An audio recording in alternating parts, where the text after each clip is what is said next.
तो मित्रों, चूंकि प्रचार का टाइम है, यहाँ पर आजकल त्रिस्तरीय चुनाव चल रहे हैं। चुनाव का समय है, प्रचार हो रहा है, वादे बहुत होते हैं, लेकिन शायद ही वो अंतिम व्यक्ति तक पहुंच पाते हों, ये मुझे नहीं लगता। क्योंकि 2016 में मैंने इन गांवों के लिए प्रयास किया था कि सड़कें पहुँचें। यही गांव उस समय 30% लोग यहाँ रह रहे थे, तो सबने कहा कि सड़क आ जाएगी तो जो बाकी गए हैं वो भी वापस आएंगे, उनमें से अधिकतर वापस आएंगे, और जो यहाँ रह रहे हैं वो यहाँ रहेंगे। लेकिन 17 में मुख्यमंत्री आदरणीय त्रिवेंद्र रावत जी ने रोड स्वीकृत की। 17 में ही सर्वे हो गया, और 17 के बाद 19 और 20 में सारे क्लियरेंस होने के उपरांत वित्त स्वीकृति के लिए गया, और हमारे मुख्यमंत्री आदरणीय पुष्कर सिंह धामी जी, जो कि इसी क्षेत्र से हैं, इसी पिथौरागढ़ क्षेत्र मूल निवास है उनका, पैतृक निवास पिथौरागढ़ क्षेत्र ही है। लेकिन अफसोस कि 5 साल लगातार प्रयास में करता रहा, लेकिन 5 साल हो गए, उन्होंने मात्र 1 करोड़ 6 लाख की वित्त स्वीकृति नहीं की, जिससे कि ये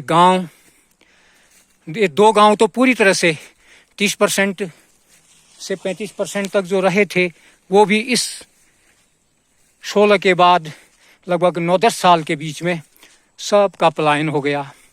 मैं आता हूँ यहाँ, सफाई करता हूँ, कुछ क्षण बिताता हूँ, कुछ दिन रहता हूँ, लेकिन अफसोस कि इन नेताओं ने केवल वादे किए और वादों को निभाया नहीं। यही मेरे समझ में आया, यही मेरे जहन में है। तो लोग कहते हैं कि भाई हमारा प्रचार करो, ये करो, लेकिन मैं उदासीन हूँ, चाहे वो पक्ष के हों या विपक्ष के।